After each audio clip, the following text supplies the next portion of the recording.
Pues hermanos, damos gracias al Señor por estos tiempos, por lo que nos permite, por lo que está haciendo en este tiempo con nosotros. Estamos en una serie con los Salmos y hoy vamos a estar viendo Salmos capítulo 15, una serie de diversos salmos diversos. Acompáñenme por favor al Salmo capítulo 15. Salmo capítulo 15. Y es que este salmo es un consecutivo.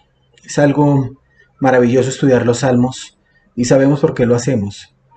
Porque realmente en los salmos vemos el carácter, vemos sentimientos, vemos emociones de nuestro buen Dios. Y es algo que debemos estudiar siempre. Y por eso en este momento vamos a estar viendo el Salmo capítulo 15, versículo 1. Y dice el Salmo 15, 1, Jehová, ¿quién habitará en tu tabernáculo? ¿Quién morará en tu santo monte? El que anda en integridad y hace justicia, y habla verdad en su corazón.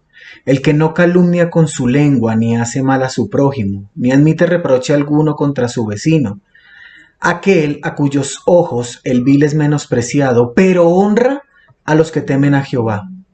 El que aun jurando en daño suyo no por eso cambia, quien su dinero no dio a usura, ni contra el inocente admitió cohecho.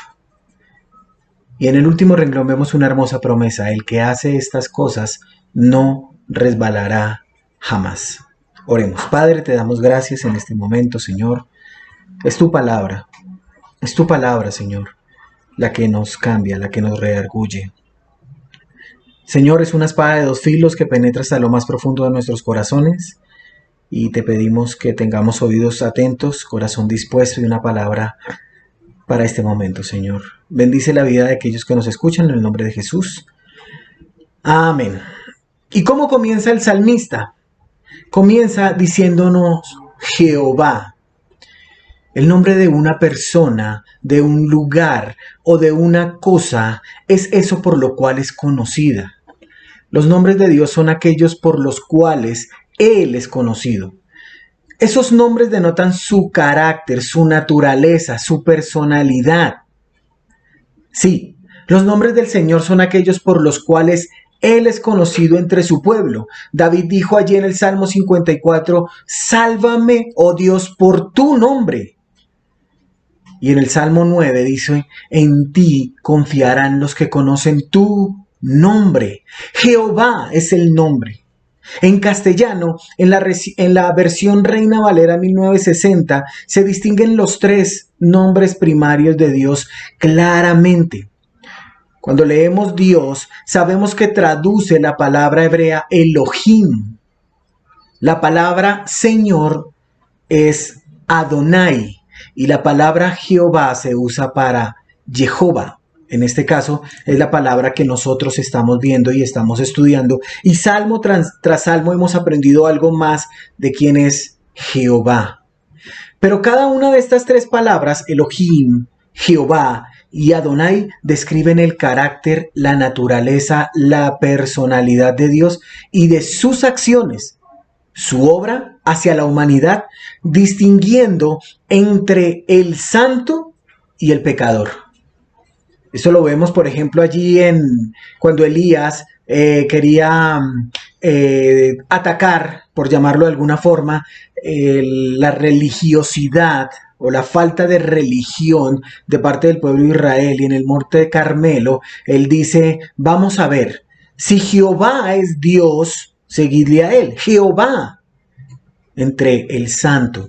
Y él dice, y si Baal es su Dios, pues síganlo a él, o sea, los pecadores. Jehová es el nombre personal, el nombre íntimo, el nombre propio de Dios. Es el nombre que está sobre todo nombre. El significado de la palabra es redentor, salvador, libertador. Cada vez que se usa en la escritura está conectado con redención, con liberación de parte de Dios. Aunque el nombre personal de Dios, Jehová, se escribía, no obstante jamás se pronunciaba. Los judíos consideraban ese nombre demasiado, demasiado santo, sagrado, como para ser pronunciado por labios humanos.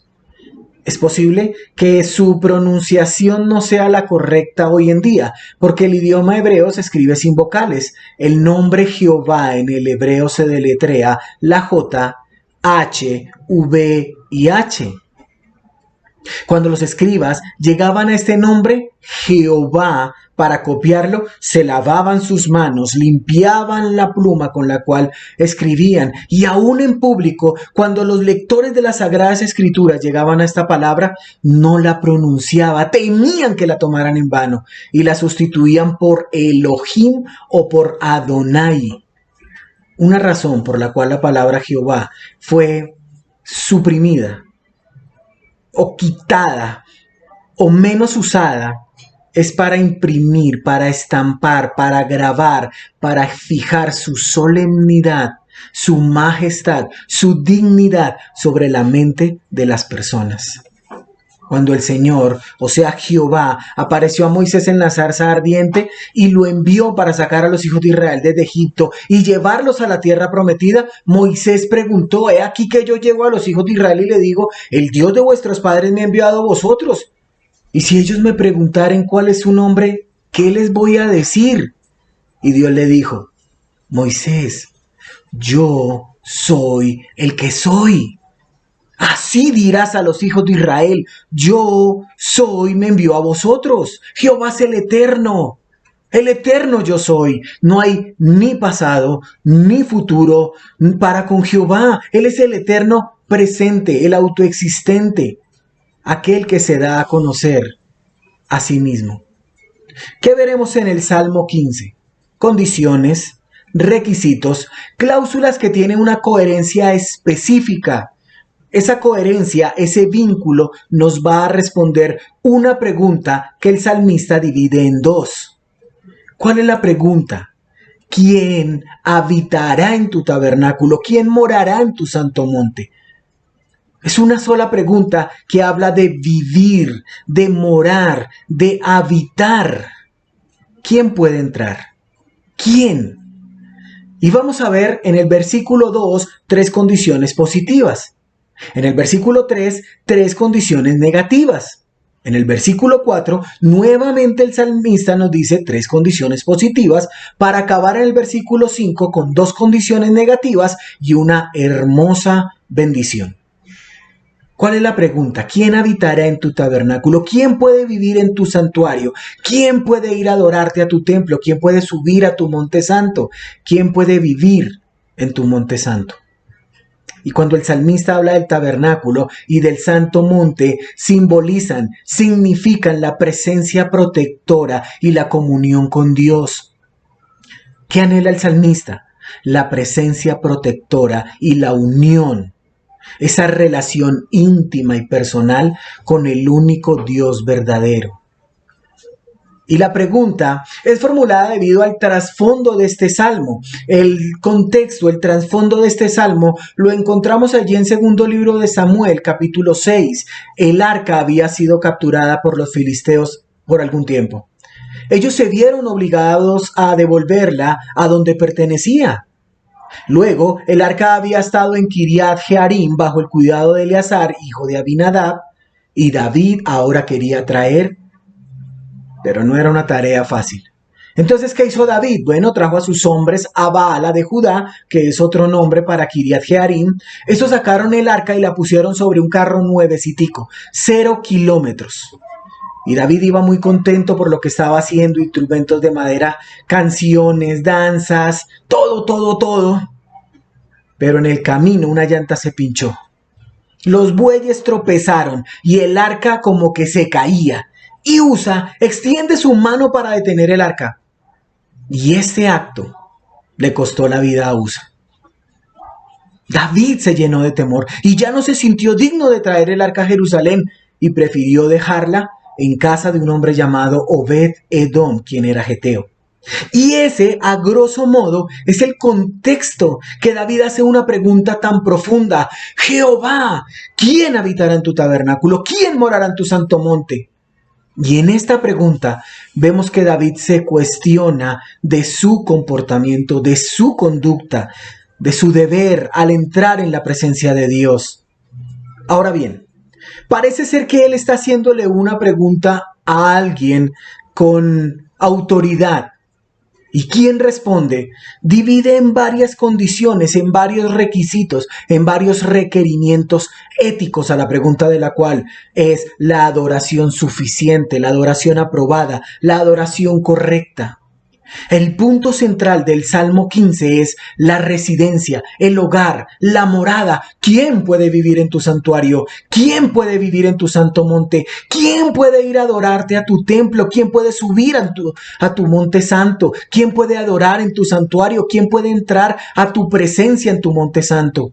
¿Cómo puede un simple mortal habitar o morar y disfrutar de tu amparo, de tu protección, de tu hospitalidad, mi Señor, como aquel huésped que llega a tu casa?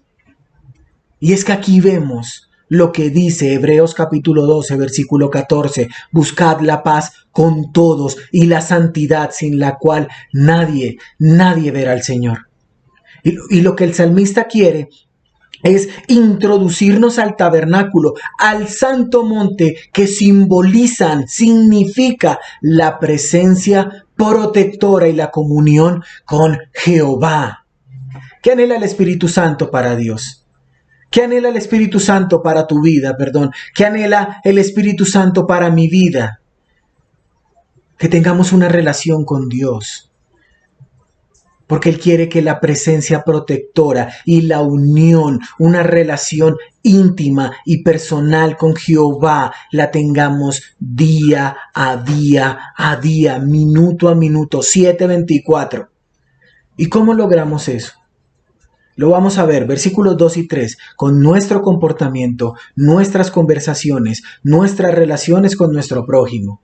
Versículos del 4 al 5, con nuestra justicia, con nuestra integridad, con nuestro contentamiento.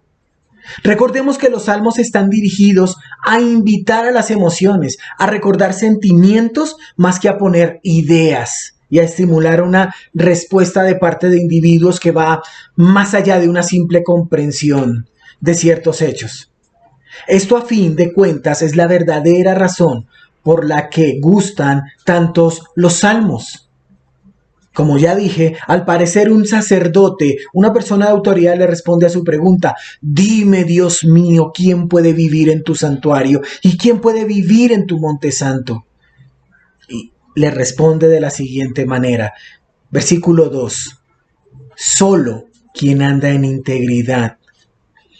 Íntegro es una persona recta, una persona plena, es una persona que tiene el mismo comportamiento aquí y allá, en la iglesia y en la casa, en el trabajo y en el hogar. Y ojo, no estoy hablando de perfección, pero cualquiera que lo ve dice: sí, así es él. No es un hipócrita, es completo. Y esa integridad se nota hasta en el tiempo de la alabanza. Tan importante es la integridad que el Espíritu Santo allí en el Salmo 33 nos dice: ustedes, pueblo de Dios, canten a Dios con alegría, en labios de gente sincera, o sea, gente íntegra. Así suenan bien las alabanzas. Cuando cantamos, nuestro canto suena bien porque somos de una sola pieza. Cuando no aparentamos, cuando no buscamos más que agradar a Dios, solo Él es quien merece toda la gloria. ¿Y nosotros qué queremos? Honrarle. Seamos originales. Esa es la manera de honrarle. Y luego dice: solo quien practica la justicia. Estamos en el versículo 2. Solo quien practica la justicia. ¿Qué nos está enseñando en este momento el Espíritu Santo? Que seamos justos. ¿Qué significa esa justicia? ¿Qué quiere decir el Espíritu Santo cuando nos habla de esa justicia? La justicia es dar a cada uno lo que le corresponde, respetando la verdad. ¿Realmente actuamos así? ¿Somos imparciales, equitativos, honestos? Mejor aún, ¿somos personas objetivas, desinteresadas y preferimos a los demás? Cuando una persona está tan alineada con Dios, sabe perfectamente lo que debe hacer en cada situación que se le presenta e intenta ser justo con sus decisiones. Cada acción trae una reacción y por ende una consecuencia. Vamos a tomar un plato. Un plato en las manos lo vamos a tomar y lo tiramos al suelo. ¿Qué sucedió con el plato? Se rompió, ¿cierto? Ahora bien, pidámosle perdón al plato. ¿Se arregló? ¿Se restauró? ¿Volvió a quedar como estaba antes? ¿Entendemos? Justicia significa que la decisión que yo tome será la más bíblica posible y no la más adecuada para mi propio beneficio. Eso es justicia. Mateo capítulo 6 nos enseña, nos exhorta, mas buscad primeramente el reino de Dios y su justicia, y todas estas cosas os serán añadidas. ¿Qué cosas? Y en el contexto habla de dar, habla de orar, habla del perdón, habla del ayuno, de dónde está nuestro tesoro, habla de los ojos, habla que no podemos servir a dos señores y habla del afán de la vida. Dios es el juez justo y a Él servimos. Él sabe lo que queremos, Él sabe lo que necesitamos. Él sabe lo que nosotros realmente necesitamos. ¿Para qué? Para crecer y para madurar. Eso es justo. Debemos dejar nuestras manos en la vida, en nuestra vida, en las manos del único juez justo. Eso es lo que nosotros debemos hacer. Eso es lo que nosotros tenemos que hacer. El que anda en integridad y hace justicia y habla verdad en su corazón. Solo quien habla verdad en su corazón. El verbo hablar no solo se dirige en este contexto en el contenido de la comunicación oral, sino en el tiempo y en las circunstancias, o sea, en el contexto en el cual David está hablando.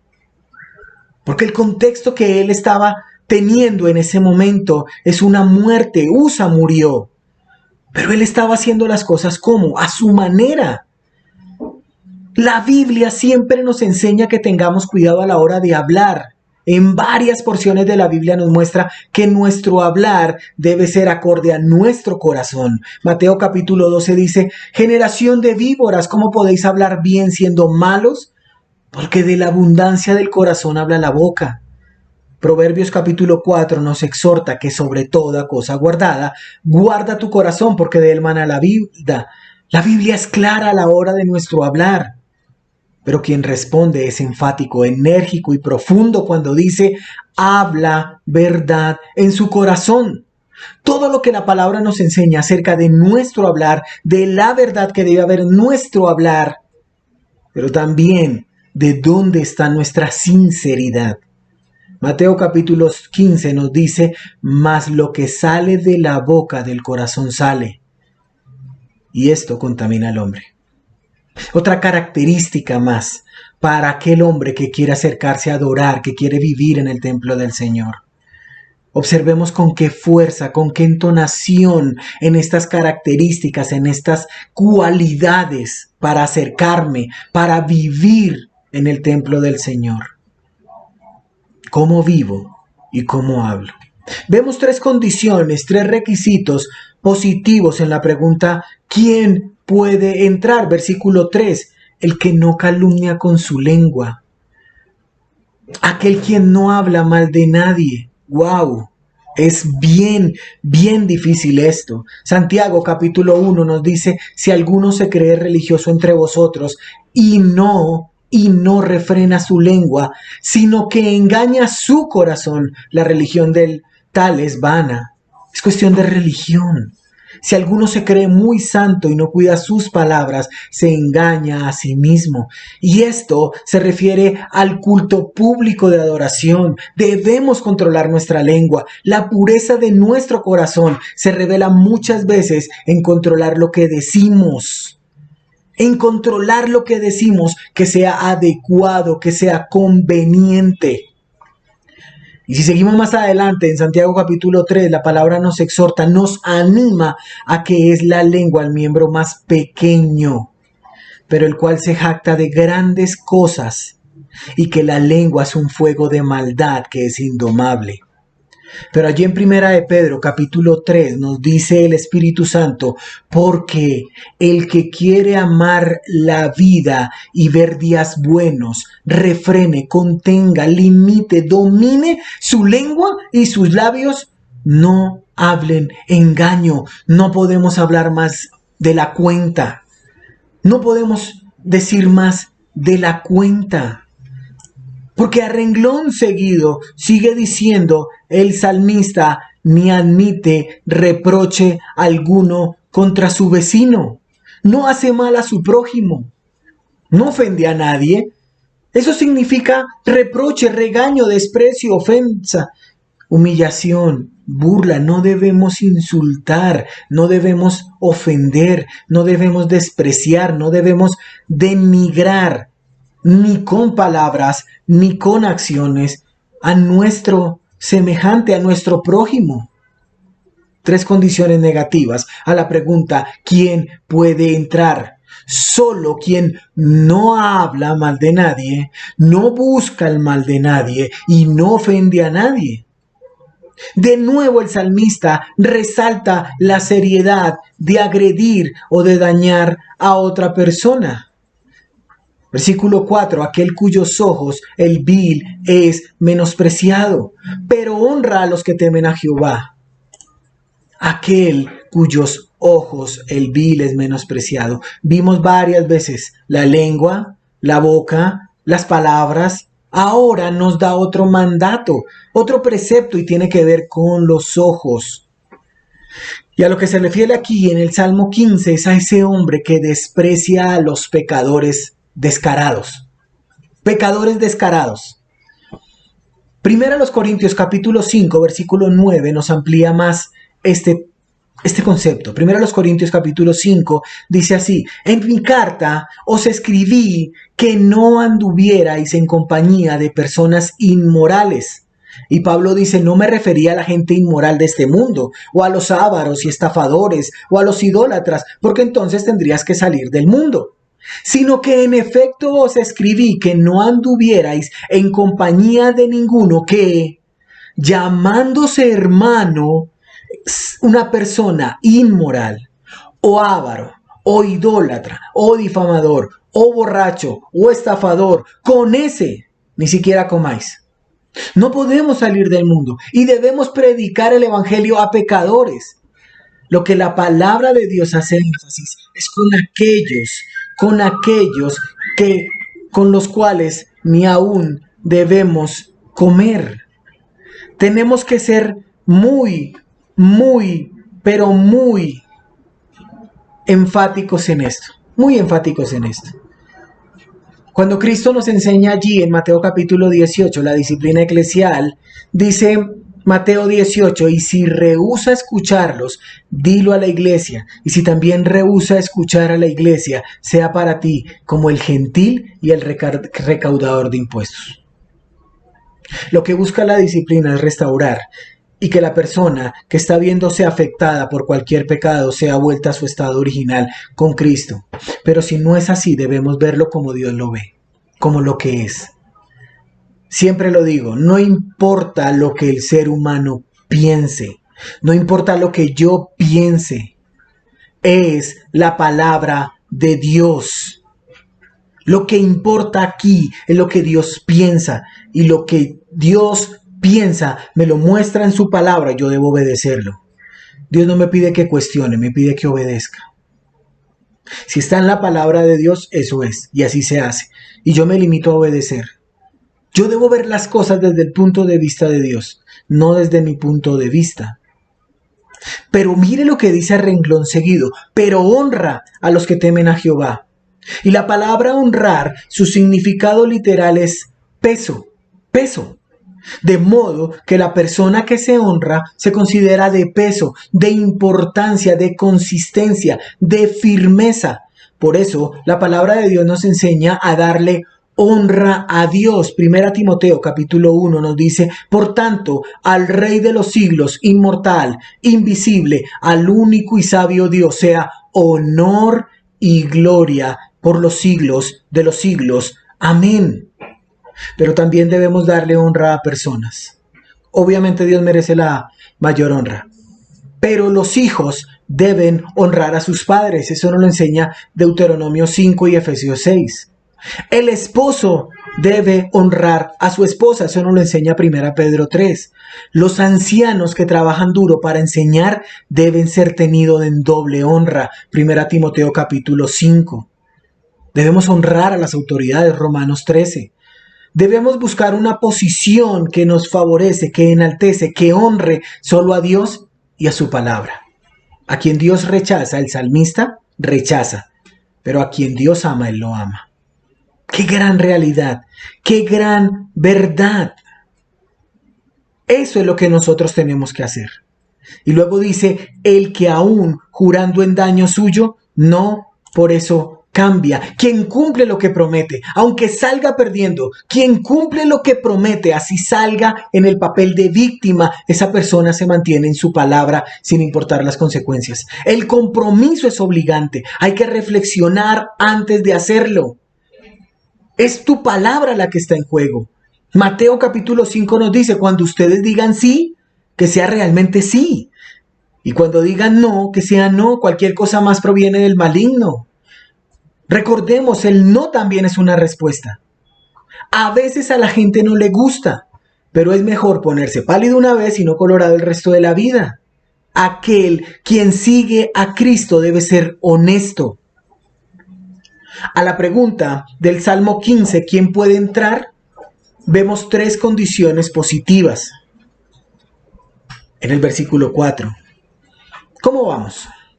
¿Podemos entrar tranquilamente a su presencia? ¿Somos honestos? ¿Somos íntegros? ¿Realmente estamos haciendo las cosas para su honra? ¿Para su gloria? Porque en el versículo 5 nos dice, quien su dinero no dio a usura. Tu dinero no dio a usura. El que no cobre intereses, aquel que no cobra intereses por un préstamo. Solo quien presta dinero sin cobrar intereses. La usura es un interés, una ganancia, ojo, excesiva por un préstamo o cualquier ganancia excesiva que se obtiene por algo. Es ese interés de más, ese pequeño abuso, porque yo te presto y el dinero está escaso, entonces te presto, pero con una ganancia un poquito abusiva. Ahora bien, el interés en un principio no fue malo, pues fue permitido a los extranjeros. Fue prohibido realmente a los hebreos porque el que necesitaba un préstamo estaba en una situación difícil. Entonces cobrar usura sería aprovecharse de la dura situación de un hermano y eso estaba mal. Y si vamos a la realidad, es un principio que puede ser usado hoy y el Nuevo Testamento lo podría decir de la siguiente forma. Santiago capítulo 2 dice, ¿de qué sirve, hermanos míos, si alguno dice que tiene fe pero no tiene obras? ¿Acaso puede esa fe salvarlo? Si un hermano o una hermana no tiene ropa y carecen del sustento diario, y uno de vosotros le dice, id en paz, calentados y saciados, pero no le dais lo necesario para su cuerpo, ¿de qué le sirve? Así también la fe por sí misma, si no tiene obras, está muerta. Más claro no puede ser. Por eso la palabra nos dice a nosotros, más bienaventurado es dar que recibir. Es más bienaventurado dar que recibir. Y el salmista nos sigue diciendo, ni contra el inocente admitió cohecho. El cohecho es un delito que se da por corromper a alguna persona con tal de que cambie el juicio. El soborno es una condenación de una sociedad corrompida. El soborno es, por tanto, para el que da como para el que recibe un pecado. Debemos recordar que nuestro Salvador y nuestro Señor Jesús, en lugar de recibir recompensa de los inocentes, murió por los culpables. Él es nuestro modelo a seguir. No importa lo que la sociedad piense o diga o cómo actúa, nosotros somos personas que hemos depositado nuestra confianza en Cristo. Él es nuestro Salvador. Él es nuestro Señor. ¿Eres salvo? ¿Realmente eres salvo? Si mueres hoy, ¿dónde pasarás la eternidad? A veces pensamos que todo aquel que nos oye, nos ve, es creyente, es cristiano, pero no es así. Nosotros tenemos que dejar algo bien claro. Si mueres hoy, ¿dónde pasarás la eternidad? Porque una cosa es vida eterna y otra cosa es existencia eterna. Vida eterna con Cristo como tu Señor, como tu Salvador. Existencia eterna como tu juez. ¿Eres fiel a su palabra? ¿Realmente eres fiel a su palabra? ¿Has confiado en Él y en sus promesas? Aquel que dijo, no te dejaré ni te desampararé. Porque es que aquí, finalizando el Salmo 15, viene una promesa maravillosa. El que hace todas estas cosas, no resbalará jamás. No resbalará jamás. Ninguna tormenta lo arrancará de sus cimientos, ni lo separará de su lugar, ni lo arrebatará del lugar que fue puesto. Como el Señor Jesús, cuyo dominio es eterno. Él gobierna su creación. El verdadero cristiano no perderá su galardón, estará firme por toda la eternidad, ya de que depositó su confianza, su fe en el único Salvador. Nadie te podrá mover del amor de Dios que es en Cristo Jesús, Señor nuestro. Pero hay algo que debemos hacer en este momento. Debemos autoexaminarnos y orar fervientemente. Este salmo es como el fuego para el oro. Es como un horno caliente. ¿Realmente podemos soportar su fuerza? Esta es una invitación abierta para todo aquel. Tú puedes venir y quedarte, pero realmente debemos ser agradecidos, debemos ser correctos, debemos ser cortés, debemos ser sabios, debemos ser educados, ya que se nos abrió una puerta a la vida eterna y es gratis. Hemos recibido por gracia y debemos dar de gracia. Realmente, ¿qué hemos visto hoy en el Salmo 15? En el Salmo 15 hemos visto que nuestro comportamiento debe ser acorde al de Cristo, que nuestras conversaciones deben ser acorde a las de Cristo, que nuestras relaciones con nuestro prójimo deben ser tal cual como lo hizo Cristo. Cristo y solamente Cristo es el importante. Que nuestra justicia debe ser igual a la de Cristo, que nuestra integridad debe ser igual a la de Cristo, que nuestro contentamiento debe ser igual al de Cristo. Un reto. Si el Señor Jesucristo de aquí en adelante permanece o permaneciere contigo de la mano todo el tiempo, ¿cómo serían tus pensamientos, tus actitudes, tus palabras y tus acciones? ¿Cómo serían? ¿Qué pensarías? ¿Qué actitud tendrías ante una dificultad? ¿Cómo serían tus palabras? Y mejor aún, tus acciones. ¿Qué harías? Pues te tengo una buena noticia. Cristo, si tú eres creyente, vive en ti y mora en ti. El Espíritu Santo está viviendo en ti, porque tú eres templo del Espíritu Santo y Dios habita en ti. La triunidad está en ti. ¿Cuál será tu comportamiento? ¿Cuáles serán tus conversaciones? ¿Cuáles tus relaciones? ¿Qué tan justo puede ser? ¿Qué tan íntegro puede ser? Hagamos ese ejercicio y démonos cuenta si realmente estamos actuando o no como creyentes. Hagamos ese ejercicio y démonos cuenta si realmente somos personas que hemos creído y depositado nuestra fe en el único y suficiente Salvador. Porque nuestros pensamientos, actitudes, palabras y acciones se reflejan en Cristo y solamente Cristo. Oremos. Padre, te damos gracias por este tiempo. Gracias te damos, Señor, por todo lo que haces. Gracias, Señor, porque tú eres muy bueno. Hasta aquí nos has traído y para siempre es tu misericordia. Oramos en el nombre de Jesús. Amén. Muchas gracias para todos. Que Dios les bendiga.